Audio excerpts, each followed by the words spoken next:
کہو لا حول ولا قوت الا باللہ. ٹھیک، تو یہ کہو. تو انہوں نے کہا یہ وظیفہ کرو جس کا معنی یہ ہے کہ نہ کوئی حرکت ہے نہ کوئی قوت ہے مگر اللہ کی جو ہے مشیت سے. ٹھیک ہے، تو اگر تم یہ کہو گے تو آپ نے فرمایا یہ جنت کے خزانوں میں سے خزانہ ہے. لا حول ولا قوت الا باللہ، جنت کے خزانوں میں سے ایک خزانہ. اب یہ بھی اللہ کا ذکر، لیکن یہ بھی میں نے پہلے کہتے ہیں نا مخصوص کرتے ہیں. کب کرتے ہیں؟ کوئی بھی اللہ رحم کرے غلیظ چیز دیکھ لے تو یہ پڑھ. حالانکہ یہ وہ مخصوص نہیں، یہ تو عام ہے، جنت کے خزانوں میں سے خزانہ ہے. اس کو تو آپ کبھی بھی پڑھی. کوئی حرکت نہیں ہے، مطلب میں کچھ بھی نہیں کر سکتا ہوں، نہ میں سوچ سکتا ہوں، نہ میری کوئی صلاحیت ہے، نہ میری کوئی قوت ہے، کچھ نہیں ہے. وہ اللہ آپ کبھی بھی کر سکتے، کوئی مخصوص. آپ مصیبت کے وقت بھی کر سکتے، نو ڈاؤٹ آپ کبھی بھی کر سکتے، لیکن ہم نے اس کو مخصوص کر دیا. اللہ تعالیٰ مکمل طور سے جانتا ہے کہ ان کے بندے کیا کرتے ہیں اور کب کرتے ہیں. پھر بھی اللہ رب العزت نے چونکہ انہیں ہم پر گواہ بنا دیا ہے، یہ آ کر اللہ کو رپورٹ دیتے ہیں. تو آئیے چند اعمال، میں یقیناً آج پورے وہ عمل نہیں رکھ سکوں گا جن اعمال کی وجہ سے یا بدولت فرشتے اترتے ہیں، لیکن انشاءاللہ ان میں سے کچھ اعمال ضرور رکھوں گا. اور جو عمل میں نے خاص چنے ہیں یہ وہ عمل ہے جو کرنے میں کوئی بہت محال نہیں ہے، مطلب بہت خطرناک والے عمل نہیں رکھ رہا ہوں کہ فرشتے فلاں کے لیے آ جائیں گے. یہ وہ اعمال ہے بہت چھوٹے ہیں. چھوٹے سے مراد ہماری مشقت کے اعتبار سے، اللہ کے نزدیک بہت بڑے اس لیے تو فرشتے اتر رہے ہیں، لیکن ہماری مشقت اور تکلیف کے اعتبار سے بہت چھوٹے ہیں، لیکن اللہ کے بعد بہت درجہ رکھتے ہیں. تبھی تو اللہ رب العزت ان کم مشقت والے اعمال پہ فرشتوں کو نازل کر دیتا ہے. تو میں نے چن کے چند اعمال آپ کے سامنے رکھوں گا، لیکن یقیناً یہ پورے اعمال نہیں ہیں. ان اعمالوں میں سے کچھ اعمال ہیں جن عمل کے کرنے سے، جن عملوں کے اور نیک عمل کے کرنے سے فرشتے اترتے ہیں، گواہ بنتے ہیں، دیکھتے ہیں، جو کہ برکت کا، رحمت کا، اللہ کی رضا کا اور انشاءاللہ سفارش کا ذریعہ بھی بنیں گے روز قیامت. ٹھیک ہے، برکت آئیں گی، رحمت آئیں گی، سفارش کریں گے. ٹھیک ہے، تو بہرحال آئیے وہ چند اعمال ہم دیکھتے ہیں. سب سے پہلا عمل جس عمل کے کرنے سے فرشتے نازل ہوتے ہیں، فرشتے آ جاتے ہیں، وہ عمل کیا ہے؟ ٹھیک، تو سب سے پہلا عمل یہ ہے جس کے کرنے سے انشاءاللہ فرشتے نازل ہوتے ہیں، وہ ہے کہ باوضو سونے سے فرشتے نازل ہوتے ہیں. سونے کو انسان جا رہا ہے، کیسے سونا ہے؟ وضو کے ساتھ سونا ہے. بہت مشقت کا کام نہیں، سوائے کسی کے پاس اگر پانی نہ ہو تو.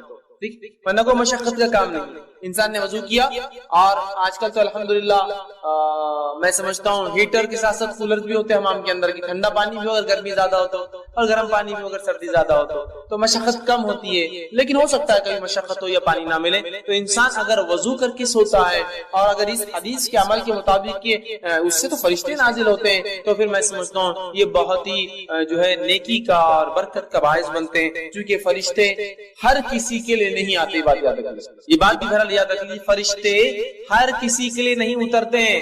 جن سے رب راضی ہوتا ہے، آیت ہم دیکھ چکے، جن سے رب راضی ہوتا ہے انہی کے لیے اترتے ہیں. تو لہٰذا باوضو ہو کر جو شخص سوتا ہے فرشتے اس کے لیے اترتے ہیں اور نازل ہوتے ہیں. صحیح الجامع کی روایت ہے، نبی اکرم صلی اللہ علیہ وسلم فرمایا، عبداللہ بن عباس رضی اللہ عنہما اس کے راوی فرماتے اور کہتے ہیں اللہ کے رسول صلی اللہ علیہ وسلم فرمایا اور کہا، ان جسموں کو پاک کرو، ان جسموں کو پاک کرو، صاف کرو، دھو. اس کا معنی ہے پاک کرو، اللہ تعالیٰ تمہیں پاکیزگی عطا فرمائیں گا.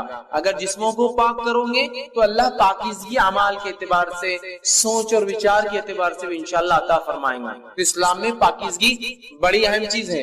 اور جب میں پاکیزگی کی بات کر رہا ہوں تو اپنے گھر کے حد تک کی پاکیزگی کی بات نہیں ہو رہی. پاکیزگی اپنے جسم کی، پاکیزگی جہاں ہم رہتے ہیں اس کی، پاکیزگی ہمارے محلوں کی، پاکیزگی جو ہمارے شہروں کی، اور پاکیزگی ہمارے ملکوں کی.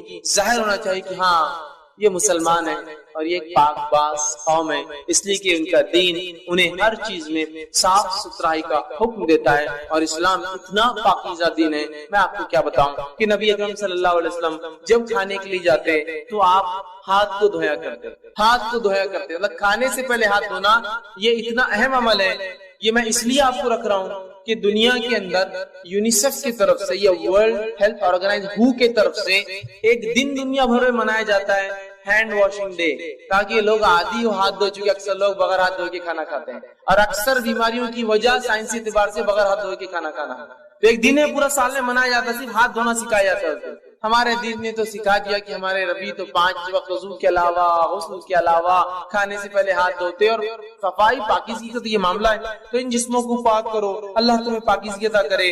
جو بندہ بھی طہارت کی حالت میں سوئے یقیناً ایک فرشتہ اس کے ساتھ رات بسر کرتا ہے۔ جو انسان وضو کے ساتھ طہارت کے ساتھ سوئے تو اس کے لیے ایک فرشتہ رات بھر بسر کرتا ہے۔ جب بھی وہ شخص رات کی کسی وقت کروٹ لیتا ہے، ادھر سے ادھر یا ادھر سے ادھر ہوتا ہے، تو فرشتہ کہتا ہے اے اللہ اپنے بندے کو اس کو معاف فرما دے، یقیناً یہ وضو کر کے سویا تھا۔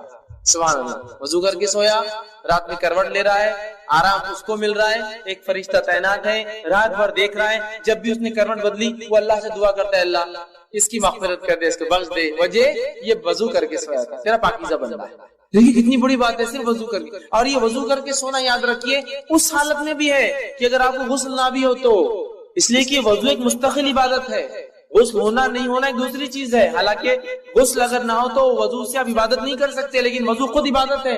نبی اکرم صلی اللہ علیہ وسلم جنابت کی حالت میں ہوتے، جنوبی ہوتے، لیکن آپ جب اپنے بیویوں سے ملتے تو سونے سے پہلے آپ نے فرمایا اگر غسل نہ کر سکے تو وضو کر لیا کرو، اس لیے کہ جنوبی مطلب جو آدمی جنابت کی حالت میں ہوتا، بیوی سے ہم بستری کیا ہوتا ہے، فرشتے اس سے دور بھاگتے ہیں، لیکن وضو کرنے سے نزدیک آ جاتے ہیں۔ تو وضو کر کے آپ سب، وضو مستقل عبادت ہے، تو وضو کا معمول رکھیے، وضو سے سویا کیجئے، غسل ہو نہ ہو، عورتیں ناپاکی کریں لیکن وضو کر کے سوئے۔ حدیث میں وضو کرنے والے کی فضیلت ہے۔ انسان جنابت کی حالت میں وضو کر کے سوئے، اس لیے کہ وضو کرنے والے کی کروٹ پر فرشتہ کھڑا ہے، انتظار کر رہا ہے، کروٹ بھی وہ دعا کر رہا ہے۔ فائدہ تو ہمارا ہم نہیں لے رہے اور ایک فرشتہ ہمارے لیے مغفرت کی دعا کر رہا ہے، تو یہ مخلوق اللہ کی بڑی پاکیزہ مخلوق ہے۔ اگر یہ دعا کرتے ہیں تو یہ عمل کوئی معمولی اللہ کے نزدیک نہیں ہے، بڑا اہم عمل ہے۔ وضو کا عادت بنا لیجیے، دن ہو رات ہو، وضو ٹوٹے کہ دوسرا وضو کر لیں، وضو ٹوٹے کہ دوسرا وضو، ایک عادت بنا لیجیے تاکہ انشاءاللہ جس موت بھی آیا تو وضو کی حالت میں انسان چلے جاتے ہیں۔ تو بڑی اہم چیز یاد رکھیے، تو وضو کا معاملہ رکھیے۔ اور ان لوگوں کے لیے اس میں بہت بدبختی کی علامت ہے جو طہارت سے دن میں بھی رہتے تو رات میں کیا وضو کر کے سوئیں گے، بدبختی ہے نا، ظاہر سی بات ہے، ایسے لوگوں کے لیے فرشتے تھوڑی آئیں گے، شیاطین ساتھ رہیں گے ان کے، تو ہے نا۔ تو بہرحال کتنی بڑی فضیلت وضو کی آتی ہے۔ دوسرا وہ کام جس کے کرنے سے فرشتے نازل ہوتے ہیں، فرشتے اترتے ہیں، دعائیں کرتے ہیں، اور ظاہر سے فرشتوں کا اترنا یہ بہت سارے معنوں میں لیا جا سکتا ہے۔ دعا کرتے ہیں، مغفرت کی دعا کرتے ہیں، رحمت کی دعا کرتے ہیں، برکتیں لاتے ہیں، نصرت اور مدد کرتے ہیں، ٹھیک ہے، بہت سارے معنی ہو سکتے ہیں اس کے اترنے کے، کئی چیزیں یہ کر سکتے ہیں اگر یہ اترتے ہیں تو یہاں دوسری چیز جس چیز کے کرنے سے حدیث میں آتا ہے کہ فرشتے نازل ہوتے ہیں، اس چیز میں سے ایک چیز ہے اہل ذکر کی مجالس، ایسے لوگ جو اللہ کا ذکر کرتے ہیں ان مجالس کو بھی فرشتے گھیر لیتے ہیں، مطلب ان کے نازل ہوتے اترتے ہیں، نہ صرف اترتے ہیں بلکہ گھیر لیتے ہیں۔ آئیے تھوڑا سا حدیث کو جو کہ بخاری کی روایت ہے، میں حدیث کے پورے الفاظ آپ کے سامنے رکھنے کی کوشش کرتا ہوں کہ کیا فائدے اللہ کے ذکر کی مجلس کے، اور اللہ کے رسول نے لعنت بھیجی ایسی مجلسوں پر جو اللہ کے ذکر سے شروع اور ختم نہیں ہوتی ہے۔ تو آئیے سنیے، بخاری کی روایت آپ سے فرماتے ہیں اللہ تعالیٰ کے کچھ فرشتے ایسے ہیں جو ذکر کرنے والی مجلسوں کو، مجلس مطلب کچھ لوگ بیٹھے اور اللہ کے ذکر سے ہمارا مراد نہیں کیا بیٹھ کے سبحان اللہ انشاءاللہ ماشاءاللہ کہتے رہے، بلکہ اس کا معنی یہ جہاں بھی اللہ کا ذکر ہوتا ہے بات، تو آپ فرماتے ہیں ذکر والوں کو تلاش کرتے ہوئے جو ہے راستوں میں گھومتے پھرتے رہتے ہیں۔ جب وہ کسی ایسی جماعت کو، ایسی مجلس کو پاتے ہیں جو اللہ کا ذکر میں مصروف ہوتی ہے تو وہ ایک دوسرے کو پکار کر کہتے ہیں آ جاؤ جو کام کے لیے آئے تھے یہاں ہو رہا ہے۔ اللہ فرشتے اپنی پیٹرولنگ پہ نکلے ہوئے گھوم رہے ہیں، تلاش کر رہے ہیں لوگوں، جیسے ان کو اپنے ٹارگٹ آڈینس مل گیا فوراً کہا چلو سب آ جاؤ ادھر ایک کام ہو رہا ہے جس کے لیے ہم گھوم رہے تھے، پکارتے اور کہتے ہیں کہ ادھر آؤ، یہاں تمہاری حاجت جو چیز کے لیے نکلے طلب کی چیزیں وہ یہاں ہے۔ وہ اہل مجلس کو آسمانی دنیا تک اپنے پروں سے ڈھانپ لیتے ہیں اور اتنے جمع ہوتے ہیں چونکہ ان کو پر ہوتے ہیں، اور ایک پر ایک تہبت پہلے آسمان تک چلی جاتی ہے ان کی جو ہے تعداد، اتنا گھیرتے ہیں اس مجلس کو کہ یہاں جہاں ذکر ہو رہا ہے وہاں سے لے کر فرسٹ اسکائی تک، پہلے آسمان تک بولے مجلس کو اپنے پروں سے ڈھانک لیتے ہیں۔ جب وہاں سے فارغ ہو کر جو ہے اللہ کے پاس جاتے، مجلس ختم ہو گئی وہ اللہ کے پاس چلے گئے اپنا کام کر کے، چونکہ ان کا کام یہی ہوتا ہے صرف ذکر والوں کی مجلسوں کو نوٹ کرے اور چلے جائے، تو وہ جو ہے ان کا رب ان سے پوچھتا ہے، حالانکہ اس کو سب پتا ہوتا ہے، اللہ پھر بھی ان سے سوال کرتا ہے، حالانکہ اللہ کو حاجت نہیں، اسے پتا ہے کہ کیا ہوا تھا، سوال کرتا ہے اور جو ہے وہ پوچھتا ہے، اللہ تعالیٰ کہتا ہے میرے بندے کیا کہہ رہے تھے، کیا کر رہے تھے، کیا کہہ رہے تھے وہ، تو فرشتے جواب دیتے ہیں وہ تیری تسبیح، تکبیر، تحمید اور تمجید بیان کر رہے تھے، تیری بزرگی، پاکیزگی، بڑائی بیان کر رہے تھے وہ لوگ۔ پھر اللہ تعالیٰ ان سے پوچھتا ہے کیا انہوں نے مجھے دیکھا ہے، کیا وہ لوگ جو میرے بارے میں اتنا کچھ کر رہے تھے کیا مجھے دیکھا ہے؟ فرشتے کہتے اللہ کی قسم انہوں نے تجھے نہیں دیکھا. اللہ تیری قسم تجھے دیکھا نہیں انہوں نے, پھر بھی کرتے ہیں دیکھا ہے. اللہ تعالیٰ فرماتا ہے اگر وہ مجھے دیکھ لے تو ان کا کیا حال ہوگا. پھر جب بغیر دیکھے وہ یہ سب کر رہے تھے اپنی مجلسوں میں, تو اے فرشتوں اگر مجھے دیکھ لے تو کیا ہوگا؟ تو فرشتے جواب دیتے ہیں, فرماتے ہیں فرشتے عرض کرتے ہیں اگر وہ تجھے دیکھ لے تو تیری اس سے بھی زیادہ عبادت کرنے لگیں گے. اگر دیکھ لے, جب نہیں دیکھا تو اتنی کر رہے تھے, اللہ اگر دیکھ لے تو بہت کریں گے. آگے یہ ہوتا ہے اس سے بھی زیادہ تیری بزرگی کے جو ہے اور اس کی جو بڑائی بیان کریں گے, پاکیزگی بیان کریں گے. تو اللہ تعالیٰ سوال کرتا ہے وہ کیا مانگ رہے تھے, کیا مانگ رہے تھے, ان کا سوال کیا تھا جو چیز مانگ رہے تھے؟ فرشتے فرماتے جواب دیتے ہیں وہ تجھ سے تیری جنت مانگ رہے تھے. انسان ظاہر سی بات ہے دنیا میں کوئی عمل کیوں کرتا ہے؟ جنت کا متلاشی طلبگار ہوتا ہے. تو وہ تجھ سے تیری جنت مانگ رہے تھے. اللہ تعالیٰ فرماتا ہے اور کہتا ہے کیا انہوں نے میری جنت دیکھی ہے جو مانگ رہے تھے مجھ سے؟ تو فرشتے کہتے ہیں اللہ تیری قسم انہوں نے جنت دیکھی نہیں ہوگی. اللہ فرماتا ہے اگر دیکھ لے تو وہ کہتے ہیں اگر وہ جنت دیکھ لے تو کیا ہی حال ہوگا ان کا, مطلب اور بڑھ چڑھ کے کریں گے. اگر ایک انسان کو یہ کہا جائے کہ یہ ملیں گا 10ویں پاس ہو جاؤ تو گاڑی دلائیں گے, گاڑی آئی نہیں ہاتھ میں ابھی, تو خوشی کی لہر دوڑ اٹھتی. تو اللہ پوچھتا ہے کیا جنت دیکھی ہے کیا انہوں نے؟ تو وہ فرشتے کہتے ہیں اللہ تیری قسم جنت نہیں دیکھی. تو اللہ پوچھتا ہے اگر دیکھ لے تو کیا حال ہوگا ان لوگوں کا؟ تو وہ جو ہے اسے اگر دیکھ لے تو اس کے لیے ان کی حرص طلب اور شدید ہو جائیں گے. اللہ اگر تو دکھا دے تو بہت شدت سے وہ اعمال کریں گے جس اعمال کی وجہ سے تو جنت دیتا. بہت شدید طلب ان کی بڑھ جائیں گی اور اس میں ان کی رغبت اور زیادہ ہو جائیں گی. اللہ تعالیٰ پوچھتا ہے وہ کس چیز سے پناہ مانگ رہے تھے؟ چلو مانگ تو جنت رہتے لیکن کس چیز سے میری پناہ چاہتے تھے؟ تو فرشتے کہتے ہیں عرض کرتے ہیں وہ جہنم کی آنکھ سے تیری پناہ مانگ رہے تھے اللہ. تو اللہ تعالیٰ سوال کرتا کیا انہوں نے جہنم کو دیکھا ہے؟ تو فرشتے جواب دیتے ہیں فرماتے ہیں عرض کرتے ہیں تیری قسم ہے اللہ انہوں نے جہنم کو ابھی دیکھا نہیں ہے. اللہ تعالیٰ فرماتا اگر دیکھ لے تو کیا حال ہوگا؟ تو فرشتے کہتے ہیں اگر دیکھ لے تو اس سے کہیں زیادہ اور بھاگیں گے اور دوڑیں گے, عمل کریں گے. جنت بھی دیکھیں گے تو بھاگیں گے, جہنم بھی دیکھیں گے تو نیکی کی طرف بھاگیں گے, گناہوں کو مطلب چھوڑ دیں گے, دوڑیں گے. فرمایا اللہ تعالیٰ پھر فرماتا ہے بس میں تمہیں اس بات کا گواہ وٹنس بناتا. اب تم نے یہ سب کہہ دیا, رپورٹ دے دی, تو بس میں اب تمہیں اس بات کا گواہ بناتا ہوں کہ میں نے ان تمام کو جو اس مجلس میں بیٹھے ہیں بخش دیا, مغفرت کر. تاسم فرماتے ہیں جو فرشتوں کا اللہ یہ کہتا ہے اس مجلس میں سے, فرشتوں کی مجلس میں گروپ میں سے ایک کہتا ہے, ایک فرشتہ سوال کرتا ہے اللہ آپ سب کو بخش دے رہے ہیں, تو سب کو معاف کر دے رہا ہے مجلس میں. حالانکہ اس مجلس میں کچھ ایسے بندے تھے جو ایسا جا رہے تھے, جاتے جاتے 2 منٹ آ کر بیٹھ گئے, مطلب تھوڑی دیر آ کر بیٹھ گئے. ان کی نیت بھی نہیں تھی, ان کا کوئی انٹینٹ نیت بھی نہیں تھی کہ اس مجلس میں خاص آئے اس کے لیے سفر کرے, بس ایسے گزر رہے تھے. کسی نے دیکھا مجلس چل رہی ہے, آئے مجلس میں بیٹھے, کچھ باتیں مجلس میں سن لی, ٹھیک ہے. تو اللہ رب العزت جواب دیتا ہے اس فرشتے کو جو سوال کرتا ہے ایک تو نیت سے نہیں آیا تھا, بس یوں ہی بیٹھ کر چلا گیا اور تو نے تو سب کو معاف کر دیا ساری مجلس میں. تو اللہ تعالیٰ جواب دیتا ہے اور فرماتا ہے یہ اللہ کو یاد کرنے والے ہم نشین ہیں کہ ان کے ساتھ بیٹھنے والے بھی محروم نہیں رہتے. اللہ کی مجلس, اس کا ذکر, اس کی بات اتنی اہم ہے کہ اللہ رب العزت فرماتا ہے ان میں خالی چلتے ہوئے بغیر نیت کے بیٹھنے والا بھی محروم نہیں رہتا ہے. اس لیے علماء لکھتے ہیں اچھے لوگوں کی صحبت بڑی اہم چیز ہے. یہاں اچھے اور نیک لوگ جمع تھے جس میں ایک انسان یوں ہی چلتے چلتے آ کر بیٹھ گیا تو اپنی مغفرت کروا کر نکل گیا وہاں سے. نیک لوگوں کی صحبت معمولی چیز نہیں ہے, ہمیں چاہیے کہ ہم نیک لوگوں کی صحبت اختیار کریں, اس لیے کہ صحبت بہت اثر انداز چیز ہوتی ہے. بہرحال تو اللہ کے ذکر کرنے والی مجلسوں کو فرشتے کے لیے نازل ہوتے ہیں. تیسری چیز قرآن پڑھتے وقت جو ہے سکینت لے کر فرشتے اترتے ہیں. تیسرا کام جسے کرنے سے فرشتے اترتے ہیں وہ کیا ہے؟ قرآن کا جو ہے قرآن کی تلاوت. صحیح مسلم کی روایت ہے, نبی اکرم صلی اللہ علیہ وسلم فرماتے اور کہتے ہیں ایک شخص سورہ کہف پڑھ رہا تھا اور اس کے یہاں جو ہے 2 لمبی رسیوں سے اس نے اپنا گھوڑا باندھ رکھا تھا. سو اس پر ایک بدلی آنے لگی. وہ جب سورہ کہف پڑھنے لگا تو ایک بدلی بادل آنے لگی اور وہ گھومنے لگی, مطلب وہ بادل جو ہے گھومنے لگی, وہ بدلی جو تھی گھومنے لگی اور قریب آنے لگی. جیسے جیسے وہ پڑھ رہا تھا ویسے قریب آ رہی تھی.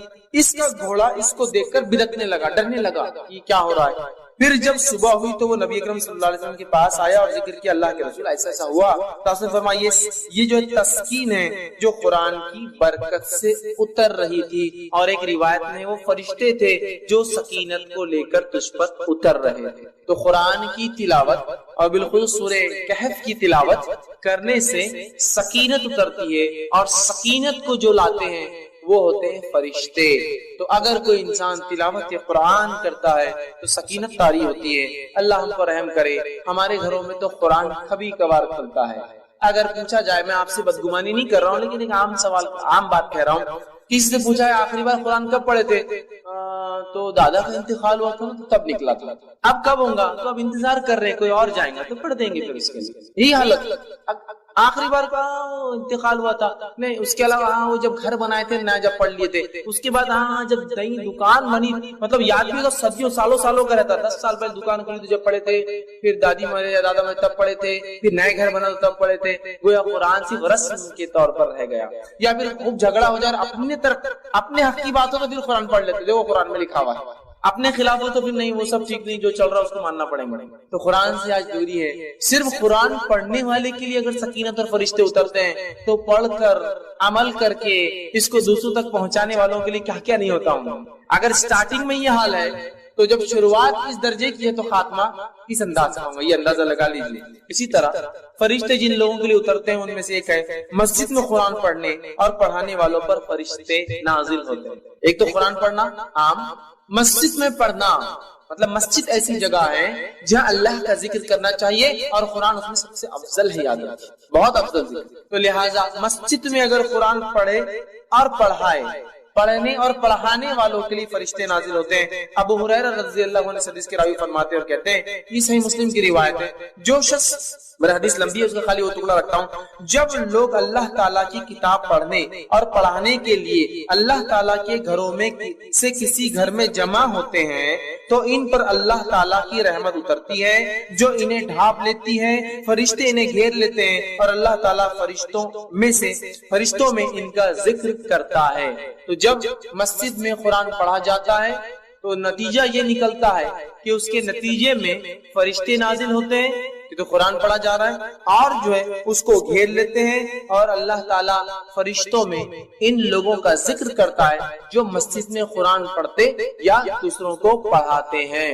ٹھیک ہے, تو ہمیں ایک معمول بنانا چاہیے کہ اللہ کے گھروں میں اللہ کی کتاب پڑھی جائے, اور بالخصوص کیونکہ ہم لوگ عربی زبان نہیں جانتے, اس کا ضرور اہتمام ہو کہ ہمارے مسجدوں یا گھروں میں جب قرآن پڑھا جائے تو ترجمہ بھی ساتھ پڑھا جائے, اور ہو سکے تو ایک قدم اور آگے بڑھ کے تفسیر بھی ضرور پڑھی جائے. اس میں کھلے طور سے کہتا ہوں جو بہتر لگتا ہے پڑھیے آپ کے نزدیک, میں کوئی نام بھی نہیں لیتا ہوں, بس اللہ کی کتاب کو کھولیے, چونکہ اللہ کی کتاب کی خصوصیت ہے. علامہ ابن تیمیہ رحمہ اللہ فرماتے ہیں کہ جب کوئی شخص قرآن کی غلط تفسیر کرتا ہے تو اگلی آیتیں فوراً اس کو رد کر دیتی ہیں. اس لیے ہمارا ایمان اور عقیدہ ہے کوئی اس کی غلط نہیں کر سکتا, جب بھی پکڑا جاتا ہے, اور کہیں نہ کہیں لوگ نکل کر پھر صحیح چیز کی طرف آتے ہیں. میں کہتا ہوں پڑھیے تو صحیح, عادت تو ڈالیے نا, تم کون سی جماعت کے بلبل کون سا پڑھنا, ارے جو تم کو پسند ہے بھیا, میں بولتا بھی نہیں ہوں. شروعات تو کرو, پڑھو تو صحیح. نماز پڑھو تو کوئی یہ نہیں بول سکتا نماز پڑھو کا معنی ایکسرسائز کرو, نماز ہی بولیں گے نا. شروع تو ہو, لگو تو صحیح اس کتاب سے, تعلق تو جوڑو, حق کی طرف پہنچ جاؤں گے. لیکن حالت یہ ہے کہ کتاب کھلتی ہی صدیوں میں ہے. کسی گھر میں جا کے کہہ دیا ذرا قرآن لاؤ, بولتا رہے قرآن لاؤ, بولے تو سیڑھی لاؤ. آپ بولتے قرآن لاؤ, بول رہے تم سیڑھی, وہ اوپر رکھا ہوا رہتا ہے نا, وہ وہاں تو سیڑھی لگتی ہے اس کے لیے, وہ تو لیڈر کے بغیر اوپر چڑھ بھی نہیں سکتے. ٹھیک ہے, سیڑھی لا کے اس کو پورا وہ آپ کے ایئر کلینر سے پورا صاف کرنا پڑتا, کیونکہ صدیوں کی دھول ہے. پھر وہ نکل کے آتا اور پھر پڑھا جاتا, پھر تعریف بھی ہوتی ہے, ہمارے شگڑ دادا نے وہ لائے تھے تب کا ہے. ارے میرے بھائی سبحان اللہ, اتنے دن کا بچہ کیوں وہ قرآن استعمال ہو کے, چونکہ دنیا کے اوراق پھٹ جاتے ہیں, استعمال کر کے ختم کر دینا تھا, نہ لانا چاہیے تھا. رکھا کیوں کہ اللہ کی کتاب گائیڈ بک جو کتاب رہنمائی دیتی دنیا میں, اس کو اتنا صاف ستھرا کیوں رکھا. پڑھو, پڑھ کے اس کو جو استعمال کرو, اس کے اوراق ڈھیلے ہوں گے, پھٹ جائیں گے, نئے لانا پڑیں گے. اور یہ مطلوب بھی یاد رکھیں, قرآن کو پڑھنا نہیں, پڑھنے سے اس کتاب کی حالت ہو جاتی ہے. دیکھیے جو قرآن بچے طالب علم حافظ بنتے ہیں ان کے قرآن کی حالت دیکھیے کیسے جاتے ہیں. پڑھنے سے اب پیچھے کا ورق پڑ جاتا ہے, سامنے کے 4 سے پڑھ گئے, بیچ کے ورق. کیوں؟ اس لیے کہ وہ استعمال کر رہا ہے نا اس کتاب کو, یوز کر رہا ہے نا, تو دنیاوی کاغذ تو خراب ہو جاتا ہے. تو ہماری تو یہ حالت ہے, پڑھنے پڑھانے کا نظم ضرور بانی. اسی طرح وہ عمل جس کے کرنے سے فرشتے نازل ہوتے ہیں اس میں سے ایک عمل ہے سوتے وقت آیت الکرسی کا پڑھنا. اس سے فرشتے نازل ہوتے ہیں, اور اتنا سادہ, اتنا آسان, اتنا چھوٹا عمل ہے آیت الکرسی. 10 جملے اس میں صرف, آیت تو ایک ہی ہے لیکن جملے 10 ہے اس میں. 10 جملے ایک آیت, وہ بھی نہیں ہوتا سوتے وقت, ہے نا. اور ویسے بھی بہت سارے لوگوں کو ذکر کا موقع کہاں ملتا ہے, ٹی وی دیکھتے دیکھتے آنکھ بند ہوتی, ٹی وی چالو ہے, آوازیں چالو ہے, جب تک آواز آئی نہیں تو نیند بھی نہیں آتی. سائیکولوجیکل ڈسٹرب ہو گئے اس کو دیکھ دیکھ کر, اطمینان کھو بیٹھے ہیں, شور کے اندر نیند آتی. تو پھر وہ دیکھتے ہیں سوری کہاں اللہ کا ذکر اور کیا ہے آیت الکرسی پڑھا کیجئے. صحیح بخاری کی روایت ہے, ابو ہریرہ رضی اللہ عنہ فرماتے ہیں, حدیث بہت لمبی ہے, اتنا وقت نہیں کیونکہ بہت طویل حدیث ہے, آپ سب جانتے بھی اس روایت کو. ابو ہریرہ رضی اللہ عنہ فرماتے ہیں میں جو ہے زکات کی کھجوروں پر مجھے تعینات کیا گیا تھا. رات میں ایک شخص آیا اور زکات کی کھجوریں جس جگہ بھر کر رکھی گئی تھی اس کنٹینر کو پکڑ کر چرانے لگا. میں نے جا کر پکڑا اور کہا کہ اب صبح اللہ کے رسول صلی اللہ علیہ وسلم کے پاس لے جاؤں گا. کھجور چرا رہے تھے, زکات کا مال چرا رہے تھے. تو کہا نہیں میرے بیوی بچے بہت بھوکے, میں کل نہیں آؤں گا, تم چھوڑ دو. کہا ٹھیک ہے کل نہیں آنا, چھوڑ دیتے, چونکہ رحم کھا کر کہ یار بیچارہ بھوکے بچے بھی, چلو ٹھیک. صبح اٹھتے فجر میں کہتے اللہ رسول کر رہا تھا, ایک آدمی آیا تھا کھجور چرا رہا تھا. آپ سے کہا کیا ہوا؟ تو کہا وہ بولا بیوی بچے بھوکے تو میں نے لے جانے دیا. تو کہا ابو ہریرہ آج پھر آئیں گا. اللہ رسول اس نے تو کہا لیکن کہ نہیں آئیں گا, لیکن کہا آج آئیں گا. ابو ہریرہ رضی اللہ عنہ فرماتے اب تو میں مستعد تھا چونکہ آپ سے نے بول دیے تھے اب آئیں گا تو بس آنے ہی والا. میں کھڑا تھا اور آیا وہ پھر چرا تھا. پھر میں نے پکڑا, کہا آج تو گیا, اب تو لے جاؤں گا آپ کے سامنے اور صبح ذلیل کروں گا, چوری کر رہا تھا. تو کہا نہیں میرے بھی بچے بھوکے تھے, میں پریشان تھا, اب کل نہیں آؤں, یہ وعدہ. کہا ٹھیک ہے چلے جاؤ, رحم کھا لیا. تیسرے دن پھر یہ ہوا, دوسرے دن آپ کے پاس فجر میں ملے, آپ نے فرمایا کیا ہوا رات؟ تو کہا اللہ کے رسول صلی اللہ علیہ وسلم آپ نے کہا تھا وہ آیا اور میں بالکل تعینات تھا. پھر کہاں ہے؟ تو کہا میں نے چھوڑ دیا رحم کھا کر. کیوں؟ بولے وہ اس کی بیوی بچے بھوکے تھے, پھر میرے سے بڑی آہو بکا کرنے لگا, گزارش ہے چھوڑ دو. کہا ابو ہریرہ آج پھر آئیں گا. کہا آج پھر تو کہاں جانے گا؟ تو ابو ہریرہ فرماتے ہیں میں نے سوچ لیا کہ آج تو اس کو نہیں چھوڑوں گا, گیا. تیسرے دن پھر آیا, پکڑا, کہا آج کوئی ریکویسٹ نہیں, کوئی گزارش نہیں, کوئی بات نہیں چلنے والی, 2 دن سے تم آ رہے ہو. تیسرے دن آیا, کہا اب نہیں. تو کہا آج چھوڑ دو, اب نہیں آؤں گا. میں ایک بات تمہیں کلمہ سکھا دیتا ہوں, اگر اس کلمے کو پڑھ لو تو فرشتہ ایک آسمان سے نازل ہوتا ہے جو رات بھر فجر تک تمہاری حفاظت کرتا ہے اور شیاطین تم سے دور بھاگ جاتے ہیں. کہا کیا ہے؟ تو کہا سوتے وقت جو ہے آیت الکرسی پڑھ لینا. صبح ہوئی, فجر کی نماز پڑھی, نبی اکرم صلی اللہ علیہ وسلم ملاقات ہوئی. کہا ابو ہریرہ تمہارے خیری کا کیا ہوا, آیا تھا؟ تو کہا آج بھی آیا تھا. کہا کہاں ہے؟ تو کہا میں نے آج بھی چھوڑ دیا اس کو. تو کہا کیوں؟ تو کہا اس نے ایک کلمہ مجھے سکھا دیا جس کلمے کے بارے میں اس نے یہ کہا کہ اس کو پڑھنے سے رات بھر ایک فرشتہ اترتا ہے, نازل ہو کے حفاظت کرتا ہے. میں نے چھوڑ دیا. تو کہا ابو ہریرہ یہ بات اس نے سچ کہی ہے, اور تم جانتے وہ کون تھا؟ تو کہا اللہ اس کے رسول زیادہ جانتے, مجھے تو نہیں پتا. کہا وہ شیطان تھا, وہ ہمیشہ جھوٹ بولتا ہے لیکن یہ بات اس نے سچی بولی ہے, یہ بات یہ سچ بولا اس نے, باقی وہ جھوٹا ہے, بہت بڑا شیطان تھا. تو دیکھیے آپ, شیطان دور ہو جاتا ہے آیت الکرسی پڑھنے سے, فرشتہ رات بھر حفاظت کرتا ہے. اب لوگ پریشان ہیں حفاظت کے لیے, مال کی, دولت کی, ہے نا, بہت ساری چیزوں کی. آیت الکرسی پڑھی ہے, بہت سیدھے اور سادے اصول دیے گئے. میں سمجھتا ہوں فرشتوں کی سیکیورٹی اور ان کا نازل ہونا اس سے بڑی کوئی سیکیورٹی نہیں ہو سکتی. سمجھ رہے آپ, ان کا آ جانا, کسی کے لیے تعینات ہو جانا, اس سے بڑا کچھ نہیں ہو سکتا.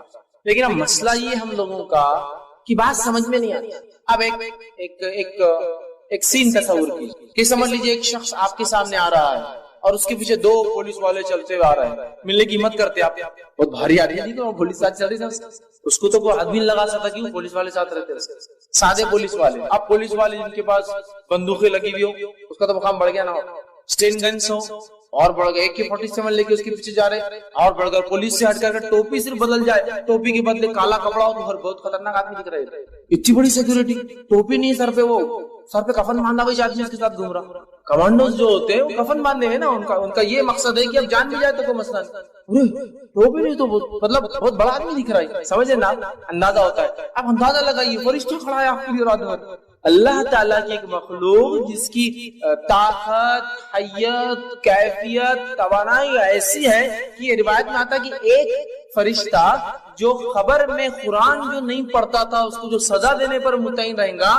وہ ایک گز لوہے کا اٹھائیں گا سلاخ اور اٹھا کے دم مارے گا ایک آدمی پہ جس نے قرآن نہیں پڑھا تھا دنیا میں خبر میں، اتنے زور سے وہ آدمی چلائیں گا اور اس کا سر ریزہ ریزہ بن کے ہوا میں اڑ جائے گا کہ تمام مخلوق زمین و آسمان کی سوا جن اور انس کو چھوڑ کر اس کی چیخ کو سنیں گی۔ تو آپ نے کہا کہ وہ فرشتے کے بارے میں معلوم ہے تمہیں کہ وہ گز جو مارتا ہے وہ گز کا ویٹ کیا ہے؟ ہوا نے کہا نہیں، ہم کو نہیں پتا کیسے مارتا ہوں گا ویٹ۔ تو کہا وہ ایک گز اگر اٹھا کر دنیا کے سب سے بڑے پہاڑ پر ماری جائے تو پہاڑ کو پاؤڈر میں تبدیل کر دے گا ذرات میں، اتنا ویٹڈ اور اتنا خطرناک وہ پنچ ہوتا ہے، ٹھیک ہے؟ وہ پڑے گا گز، اور اس گز کو پہلے سے لے کر آخری انسان اور پہلے سے لے کر آخری جن سب بھی مل جائے تو اس کو ہلا بھی نہیں سکتے جگہ سے، اتنا ہیوی گز صرف ایک فرشتہ اٹھاتا ہے۔ طاقت بتا رہا ہوں کتنی ہوتی ہے، فرشتے سارے انسان اور جن بھی مل جائے تو وہ گز کو موو نہیں کر سکتے جگہ سے، جو وہ اٹھا کر ماریں گا اس کو قیامت تک۔ قرآن نہیں پڑھنے والے کا میں نے اس لیے کہا نا، دنیا میں بیڑا غرق، خبر میں بیڑا غرق، آخرت میں بیڑا غرق۔ اور بہت سے لوگ قرآن سے بڑی عجیب دشمنی پال رکھی ہوتی ہے، ایسی عجیب دشمنی کہ قرآن پڑھنے کے بدلے کاٹے کھڑے ہوتے ہیں ان کے آنکھ، اور شیطان کے بدلے اعوذ باللہ من الشیطان پڑھے تو یہ بھاگ جاتا نکل کے، بھاگنا تو شیطان چاہیے نا، اعوذ باللہ یہ بھاگ جاتا نکل کے، قرآن پڑھے تو گمراہ ہو جاتے باہر۔ ارے بھائی قرآن پڑھنے تو گمراہ ہو جاتے، دیکھو تو کتنے لوگ گمراہ ہو قرآن پڑھ کے، انہوں کیسی باتیں کر رہے، انہوں کیسی کر رہے، اپن نے کچھ پڑھے نہیں، اللہ کچھ پوچھنے والا نہیں اپنے سے، حالت یہ ہے ہم پڑھتے نہیں، اللہ پوچھے گا بھی نہیں ہم سے، اللہ رحم کرے۔ یہاں دیکھیے آیت الکرسی پڑھ رہے ایک فرشتہ، حفاظت سیکورٹی کے لیے، اس سے بڑی کیا بات سکتی ہے؟ آئیے وہ عمل جس کے کرنے سے فرشتے نازل میں، ایک عمل یہ ہے کہ ایک بابرکت رات ہوتی ہے، اس رات میں فرشتے نازل ہوتے ہیں، اور وہ رات کو کہا جاتا ہے شب قدر، لیلۃ القدر، جو کہ آج بھی ہو سکتی ہے۔ ایک 21 گزر چکی ہے وہ بھی ہو سکتی تھی، اور آنے والی اور 3 راتیں باقی وہ بھی ہو سکتی ہے، 25، 27 اور 29 بھی ہو سکتی ہے۔ شب قدر میں فرشتے اترتے ہیں جس کی گواہی اللہ رب العزت نے اپنی کتاب کے سورہ قدر سورہ نمبر 97 آیت جو ہے اس پورے سورے کو آپ پڑھیے، اللہ نے فرمایا اِنَّا أَنزَلْنَاهُ فِي لَيْلَةِ الْقَدْرِ، ہم نے قرآن کو لیلۃ القدر میں نازل کیا۔ وَمَا أَدْرَاكَ مَا لَيْلَةُ الْقَدْرِ، اور مسلمانوں کیا چیز ہے جو تمہیں سمجھائے لیلۃ القدر کیا ہے؟ لیلۃ القدر خیر من الف شہر، بس تمہاری عقلوں کو اتنی بات تو ضرور سمجھ میں آ جائیں گے، اور اتنا کافی ہے تمہاری سمجھ کے لیے، 1000 مہینوں سے افضل یہ رات ہے۔ تنزل الملائکۃ والروح، اور اترتے ہیں اس رات فرشتے اور جبرائیل، یاد رکھیے، اور جبرائیل علیہ السلام کا ایک نام کیا ہے معلوم آپ کو؟ روح۔ جبرائیل علیہ السلام کا ایک نام یاد رکھیے، وہ روح ہے، یاد رکھیے، نہیں تو آپ بولیں گے تنزل الملائکۃ والروح، اور ایک ساتھ ایک بار تفسیر کرنے لگے۔ اترتے ہیں اس رات فرشتے اور بڈھے اور بڑوں کی روحیں، ملائکہ الگ ہے نا اور روح الگ ہے، تو پھر صحیح بات ہے نا۔ یاد رکھیے یہاں روح سے مراد جبرائیل علیہ السلام ہے، روح الامین بھی ان کا ایک نام ہے، جبرائیل بھی ان کا ایک نام ہے، جبریل بھی ان کا ایک نام ہے، ٹھیک ہے؟ تو روح بھی انہیں کہا جاتا ہے، روح الامین بھی کہا جاتا ہے، 4 نام ان کے قرآن میں آتے ہیں، جبرائیل، جبریل، روح الامین اور روح۔ تو اترتے اس رات جبرائیل سردار فرشتوں کے وہ، اور ساتھ میں پورے لے کر، اور جو ہے وہ رات اتنے فرشتے اترتے ہیں کہ مستد احمد کی روایت میں آپ نے فرماتے اس مبارک رات قدر کے اندر فرشتے اتنے نازل ہوتے ہیں جیسے دنیا میں کنکر اتنے نازل ہوتے ہیں۔ اور جو علماء لکھتے ہیں اس کی تفسیر میں کہ شب قدر کو قدر اسی لیے کہا جاتا ہے، اتنے زیادہ فرشتے اترتے ہیں کہ قدم رکھنے کو فرشتوں کو جگہ نہیں۔ اب اس رات کو بھی کیسے مناتے اور کیا حال ہے ہمارا، مجھے زیادہ بولنے کی ضرورت نہیں۔ پہلے تو 5 میں سے 1 ہے، تو اپنے لیے تو 1 ہی فکس ہے پہلے سے۔ انڈین لوگوں کو آکرشن کسی نے بتا دیا یا اللہ نے وہی بھیج دی کہ تمہارے لیے 27 کہے کو محنت کر رہے تم 5 راتیں جاگ رہے، 27 کو جاگو، اور 27 کو جاگ کے پوری علامتیں فٹ کر لیتے ہو رات میں، ماشاء اللہ۔ چلو بھیا 5 جاگے تو فرق محسوس ہوگا کہ 27 کیا الگ ہے، 1 ہی جاگ کے سب کچھ فٹ کر کے، اور چلو مل گیا اپنے 1000 مہینوں کو سب، جاؤ اور سو جاؤ۔ 5 تلاش کرنا ہے۔ نبی اکرم صلی اللہ علیہ وسلم سارا آخری عشرہ جاگ کر عبادت کرتے، اعتکاف میں ہوتے، اور بیویوں کے گھر پہ کسی خادم کو بھیجتے جا کے اٹھاؤ، قدر ہو سکتی ہے آج، جاگو عبادت کرو۔ نہیں 5 رات کون چھٹی دیں گا بھیا، میرے کو چھٹی کہاں ملتی، 5 راتیں کیسے میں جاؤں گا، مشکل ہے۔ ایک دن ملاقات ہوئے، رہے بھائی بہت آپ کی آنکھیں لال لال دکھ رہی، کیا بات ہے؟ 10 راتوں سے سویا نہیں میں، کیوں، کیا مسئلہ ہے؟ گھر میں شادی ہے نا، کوئی معمولی چیز ہے کیا؟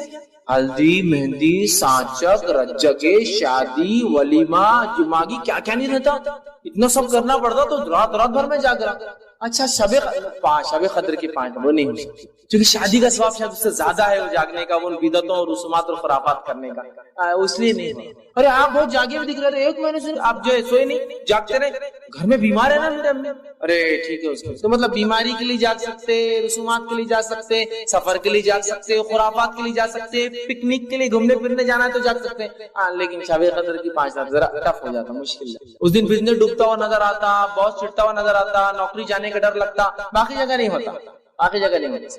اس رات اترتے ہیں، بہت بابرکت رات ہے، مبارک رات ہے، صحیح بخاری کی روایت سے فرماتے کہتے ہیں جس شخص نے حالت ایمان کے اندر جو ہے ثواب کی نیت سے شب قدر میں قیام کیا، عبادت کی نماز پڑھی، غفر له ما تقدم من ذنبک، اللہ پچھلے گناہ معاف کر دیتا، بہت بابرکت رات۔ اسی طرح وہ عمل جن کے کرنے سے فرشتے نازل ہوتے ہیں، ایک عمل یہ ہے استقامت، جم جانا اپنے دین پر، اس سے بھی فرشتے نازل ہوتے ہیں۔ اللہ رب العزت سورہ فصیلت سورہ نمبر 41 آیت 30 میں فرماتا کہتا ہے ان الذين قالوا ربنا الله ثم استقاموا تتنزل عليهم الملائكة الا تخافوا ولا تحزنوا وابشروا بالجنة التي كنتم توعدون۔ اللہ فرماتا کہتا ہے بے شک جن لوگوں نے یہ کہا کہ ہمارا رب اللہ ہے اور تم مستقیم اور اس پر جم گئے، استقامت حاصل کری، تتنزل عليهم الملائكة تو ان کے اوپر اترتے ہیں فرشتے، اللہ تخافوا اور کہتے ہیں اگر خوف مت کھاؤ، وتحزنوا اور غم بھی مت کھاؤ، ڈرو بھی مت، خوف بھی مت کھاؤ، پریشان بھی مت ہو، وابشروا اور بشارتیں دیتے ہیں جنت کی جس کا تم سے وعدہ کیا جائے۔ کتنی بڑی بات ہے استقامت، دین پر جم جانے کا۔ اب استقامت تو بڑی دور کی بات ہے، دھکے دھکے پر ایمان آ رہا اور جا رہا۔ استقامت مطلب جم جانا، ڈٹ جانا۔ صحیح مسلم کی روایت ہے ایک صحابی اور کہ اللہ کے رسول صلی اللہ علیہ وسلم مجھے کوئی ایسی وصیت اور بات بتائیے جس کو میں مان لوں آپ کی کہ میں جو ہے یہ بات کو ہمیشہ کروں اور میں جو اس پر عمل کر رہا ہوں، تو آپ نے فرمایا قل آمنت باللہ، تو یہ کہے کہ اللہ پر ایمان لا، ثم مستقیم، پھر جم جاؤ اس کو، اڑ جا اپنے دین پر اور اسلام پر کہ دنیا گئی تو گئی، نوکری گئی تو گئی، معاملات دنیا جو سمجھے، لوگ میرے بارے میں جو کہتے، اگر میرے دین نے کہا ہے ثم مستقیم، جم گیا میں اس کے اوپر، اب مجھے کوئی ہلا نہیں سکتا۔ یہ بڑی اہم چیز۔ ارے بھیا اتنی بڑی داڑھی رکھی ہے تو نے، داڑھی کو کسٹمر تھوڑی آئیں گے فٹافٹ صاف، کسٹمر بولے تو بہت بڑا اس کا مقام رہتا نا۔ استقامت، جم جائیے، اس دن کو آپ سمجھتے ہیں، توکل کر لیجیے پھر اللہ پر، سب کچھ یہ کرنے والا ہے، کوشش نہیں چھوڑنا ہے، لیکن ہاں میں یہ نہیں کر رہا ہوں کہ آپ کچھ نہیں گھر میں پڑے رہیے، کوشش کرتے رہیے۔ تو بہرحال استقامت جو اختیار کرتا ہے، فرشتے نازل ہو کے خوشخبریاں دیتے ہیں، غم مت کھاؤ، ڈرو مت، کچھ نہیں ہوتا، تسلی دیتے ہیں، جس کے ساتھ کیفیت حالات واقع تو وہ جانتا کیسی تسلی فرشتے اس کو، سکینت طاری ہو جاتی جب دنیا پریشان ہے، وہ چونکہ اس کو فرشتے بشارت دے رہے ہیں، سکون طاری کر رہے ہیں۔ اسی طرح وہ عمل جس سے کرنے سے فرشتے نازل وہ ہے تہجد گزار، جو رات میں اٹھ کر نماز پڑھتا ہے تہجد کی، اس کے لیے فرشتے اترتے ہیں۔ اور صحیح مسلم کی روایت ہے نبی کریم صلی اللہ علیہ وسلم کا جسے خوف ہو کہ آخری شب میں وہ نہ اٹھ سکے تو وہ اول شب میں پڑھ لے، مطلب رات کی نماز جو اول شب میں پڑھ لے، جلدی پڑھ لے، اور جسے آرزو ہو کہ آخر شب میں اٹھے تو یہ تو افضل ہے، تو آخر شب میں اٹھ کر تہجد کی نماز پڑھے، اس لیے کہ آخر شب کی نماز ایسی ہے کہ اس میں فرشتے نازل ہوتے ہیں اور وہ افضل ہے۔ تو تہجد اول بھی پڑھی جاتی ہے، عشاء کے بعد پڑھی جا سکتی ہے، اور آخری وقت اس کا سحر کا آخری وقت ہے تب بھی پڑھی جا سکتی ہے، اور اگر آخری وقت میں پڑھو تو فرشتے حاضر ہوتے ہیں۔ دیکھیے تہجد جو شخص پڑھتا ہے فرشتے حاضر ہوتے ہیں۔ اسی طرح وہ عمل جس سے کرنے سے فرشتے اترتے ہیں، نازل ہوتے ہیں، فجر اور عصر کی نماز کو باجماعت پڑھنا، اس لیے کہ اس کے لیے فرشتے نازل ہوتے ہیں۔ روایت ابن خزیمہ کی، صحیح بخاری میں بھی یہ حدیث آتی ہے، نبی کریم صلی اللہ علیہ وسلم نے فرمایا کہ ہر روز فرشتے 2 شفٹ میں چینج ہوتے ہیں، ایک فجر اور ایک عصر، تو لہٰذا تم اس نمازوں کو بالکل نہ چھوڑو، اس لیے کہ جب فجر میں تم نماز پڑھتے ہوں گے شفٹ چینج ہوں گی، تو پھر رات کے فرشتے صبح کے فرشتوں سے کہیں گے اور پوچھیں گے کہ بھائی کیا ہوا رات میں، کیا بندے کی سالیں پائے، تو کہیں گے وہ تو نماز پڑھ رہا تھا فجر کی، پھر جب عصر میں آئیں گے پھر شفٹ چینج ہوں گی، تو تب وہ فرشتے پوچھیں گے شام کی اس کو کیسے حال میں پایا، تو کہیں گے وہ نماز پڑھ رہا تھا، چونکہ عصر اور فجر یاد رکھا۔ تو جو یہ 2 نماز پڑھتے ہیں ان کے لیے فرشتے اترتے ہیں۔ اور جو ہے ابن خزیمہ کی روایت میں الفاظ اضافی یہ ہے کہ فرشتے کہتے ہیں اے الہی انہیں قیامت کے دن معاف فرما۔ جو لوگ فجر اور عصر کی پڑھتے ہیں فرشتے ان کے لیے کیا کہتے ہیں؟ اللہ ان کو معاف کر دے۔ اسی طرح وہ عمل جس سے کرنے سے فرشتے نازل ہوتے ہیں اس میں عمل ہے جمعہ میں اول وقت میں مسجد میں پہنچنا، اس عمل سے فرشتے نازل ہوتے ہیں۔ جمعہ کے دن اول وقت سب سے پہلے مسجد میں آنا، صحیح بخاری کی روایت ہے، نبی اکرم صلی اللہ علیہ وسلم فرماتے ہیں کہ جمعہ کے دن جو ہے فرشتے مسجد کے دروازوں پر کھڑے ہو جاتے ہیں، مطلب اتر جاتے ہیں اور کھڑے ہو جاتے ہیں، اور ہر داخلہ کرنے والے کا نام رجسٹر کرتے لکھتے رہتے ہیں، یہ آیا یہ آیا، اور جو سب سے پہلی صف میں آتا ہے اس کو اونٹ قربان کرنے کا ثواب، صدقہ کرنے کا. جو دوسری صف میں آتا ہے اس کو جو ہے بیل قربان کرنے کا ثواب. جو تیسری صف میں آتا ہے اس کو بھیڑ بکری قربان کرنے کا ثواب. جو چوتھی صف میں بیٹھتا ہے اس کو مرغی صدقہ کرنے کا ثواب. جو پانچویں صف میں آتا ہے اس کو انڈا صدقہ کرنے کا ثواب. پھر جب خطیب خطبہ دینا شروع کر دیتا ہے تو فرشتے لکھنا چھوڑ کر خطیب کا خطبہ سننے کے لیے آ جاتے ہیں. تو گویا جمعہ کے دن فرشتے نازل ہوتے ہیں، جمعہ کی نماز کو اول صفوں میں آنے والوں کے لیے کھڑے ہوتے ہیں، خطیب کی خطبہ شروع ہونے تک لکھتے رہتے ہیں، خطبہ شروع ہونے کے بعد لکھنا بند کر کے آ کے وہ کر لیتے ہیں. تو اپنے نام کو ہر جمعہ ضرور رجسٹرڈ کروائے، ہے نا، بولتے ہیں نا اپنا نام ضرور لکھوائے، یہ آفس میں ضرور اندراج کروائے، برتھ سرٹیفکیٹ ڈیتھ سرٹیفکیٹ ضرور بنائے. تو میں کہوں ہر جمعہ ضرور جلدی آ کے نام اندراج کروائے. اس لیے حدیث میں 3 جمعہ کوئی نہ آئے تو اللہ اس کے دل پہ مہر لگا دیتا ہے کہ 3 جمعہ تک رجسٹریشن ہی نہیں ہونا اس کا مسجد کے اندر. رشتے لکھتے ہیں، نوٹ کر رہے ہیں. جمعہ میں آنا ہے اور خطبہ شروع ہونے سے پہلے ہمارے پاس بہت سارے لوگ مسجد کے سامنے بھی آگے تو پیچھے بڑھے جاتے ہیں. خطبہ ختم ہوگا نا جب پڑھیں گے تب بھاگتے آگے پیچھے کھڑے جانے کا اپنے وہ لمبا خطبہ دیتے یار وہ ہوتا میرے کو جمتا نہیں، میرے کو فلاں ہوتا. خطبہ خطیب نے شروع کیا منبر پہ، فرشتوں نے نام لکھنا بند کر دیا. اسی طرح وہ ہمیں جس سے کرنے سے فرشتے اترتے ہوئے جنگل میں بیابان میں جب اکیلے ہو کوئی نہ ہو تو کیا کرے؟ اذان دے، اقامت دے اور نماز پڑھے. تو ایسے لوگوں کے لیے فرشتے نازل ہوتے ہیں. سنی حدیث کے الفاظ، ترغیب و ترہیب کی روایت ہے، ٹھیک ہے، طبرانی کے اندر یہ روایت آتی ہے. سلمان جو ہے فارسی رضی اللہ عنہ کے راوی فرماتے ہیں، کہتے ہیں جب کوئی شخص جنگل میں ہو اور نماز کا وقت ہو جائے تو اسے چاہیے کہ وضو کر لے، اگر پانی نہ ہو تو تیمم کر لے، پھر اقامت کہہ کر نماز پڑھے. تو اس کے جو ہے دونوں جانب فرشتے جو ہے کھڑے ہو جاتے ہیں، اور جب وہ نماز اذان دے کر اقامت دینے کے بعد پڑھے تو اس کے پیچھے فرشتوں کے لشکر جو ہے دونوں کنارے آ کر کھڑے ہو جاتے ہیں، اور اتنے زیادہ ہوتے ہیں کہ جدھر تک نظر جائے ادھر تک آگے سب بنا کر کھڑے ہو جاتے ہیں، نماز پڑھتے ہیں. اور جب وہ رکوع کرتا ہے تو وہ رکوع کرتے ہیں، جب یہ سجدہ کرتا ہے تو وہ سجدہ کرتے ہیں. جنگل بیابان میں اذان دے کر اقامت دے کر نماز پڑھے. اور یہ بات بھی یاد رکھیے، جب آپ جنگل بیابان میں نہ بھی ہو، نماز آپ کی چھوٹ جائے، مسجد میں آپ پڑھے تو اقامت ضرور دے، چونکہ اقامت کے بعد جو نماز پڑھ جائے ثواب زیادہ ملتا ہے. اذان تو ہو گئی لیکن آپ لیٹ ہو گئے، تو جب آپ خود کی بھی نماز اگر اکیلے بھی پڑھے تو اقامت دیں گے. حدیث میں کیا ہے؟ اکیلا ہے، اذان بھی دے، اقامت بھی دے. اور اگر اقامت دے کر نماز پڑھتا ہے تو فرشتے 2 کھڑے ہوتے پیچھے. اذان دے کر اقامت دے کر نماز پڑھتا ہے تو پیچھے بھی کھڑے ہو کر جتنی نظر وہاں تک کھڑے ہو جاتے. اور وہ رکوع کرتا ہے تو فرشتے بھی رکوع کرتے ہیں، وہ کھڑا ہوتا ہے تو فرشتے بھی کھڑے، اور وہ سجدہ کرتا ہے تو فرشتے بھی سجدے کرتے. کتنی بڑی بات ہے، کتنی بڑی بات ہے. اکیلے بھی نماز پڑھنا ہے انسان کو، جنگل میں بھی ہو تو پڑھنا ہے، چاند پر بھی ہو تو پڑھنا ہے، زمین کے اندر ہے پڑھنا ہے، پانی کے اندر پڑھنا ہے، نماز پڑھنا ہے. مسئلہ یہ کہ سب کو سہولت ملنے کے بعد بھی ہم نہیں پڑھتے. یہ فائدہ تو وہی اٹھائیں گا نا جو عادی ہے، جس کو عادت ہے نماز کی. تو بیابان میں بولیں گے بھائی بے چینی ہو رہی، نماز کے بغیر نہیں رہ سکتا، ٹھیک ہے. فرشتے اسی طرح جو ہے اپنے غیر موجود بھائی کے لیے دعا کرنا، اس کے لیے فرشتے اترتے ہیں اور آمین اس کے لیے دعا کرتے ہیں. آپ سب فرماتے ہیں، مسلم کی روایت ہے، مسلمان شخص کی اپنے غیر موجود بھائی کے لیے دعا قبول کی جاتی ہے. اور آپ نے فرماتے ایک فرشتہ اترتا ہے جو مقرر ہوتا ہے، جب یہ آدمی اس کے غائبانے میں دعا کرتا ہے تو وہ فرشتہ اس دعا کو سنتا ہے اور اللہ سے ایک دعا کرتا ہے، اے اللہ جو اس نے اس بھائی کے لیے مانگا تو اس کے لیے وہ چیز دے دے. سبحان اللہ. دوسرے کے لیے دعا کرو، اپنے لیے دعا فرشتے سے قبول کرواؤ یا کرواؤ. میں دعا کر رہا ہوں اپنے بھائی کے لیے اور میرے لیے فرشتہ دعا کر رہا ہے، اللہ جو اس نے اس کے لیے مانگا تو اس کو دے دے، جو اس نے اس کے لیے مانگا تو اس کو دے. اے اللہ میرا یہ بھائی بڑا غریب دکھ رہا ہے، اس کے حالات کو درست کر دے. فرشتہ بولتا ہے اللہ اس کے حالت کو درست کر دے، اس کے مالی حالت کو درست کر دے. اے اللہ وہ بڑا بیمار انسان دکھ رہا ہے، غائبانہ، لیکن یہ بولنے والا نہیں کہ میں نے تمہارے لیے دعا کیا، غائبانہ خاموش، بولنا نہیں. اور میں کہتا ہوں نا دعاؤں کو ایسا معمول بنا لے، اپنا ایسا معمول بنا لے، فری ہوتی ہیں، بس الفاظ نکالنا ہے منہ سے، الفاظ اس کو بھی نہیں ہوتا.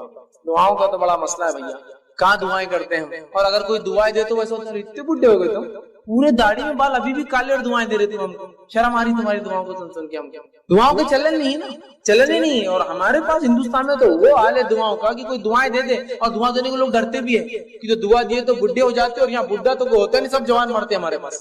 کون بڈھا کے بڈھے دکھتے کیا آپ کو آج؟ کہاں دکھتے؟ 90 سال ہے لیکن بالوں سے تو پتا نہیں چلتا کہ 90 سال کے. ابھی تو میں جوان ہوں، غذا وزا مار کے بالکل بہترین. بڈھا ہوا ہی نہیں بیچارہ، دعائیں کیسے دے؟ ایک مرتبہ ایک جو ہے ایک صاحب تھے، انہوں نے ایک شخص کو دعائیں دی، جو دعائیں دی تو بھاگ گیا.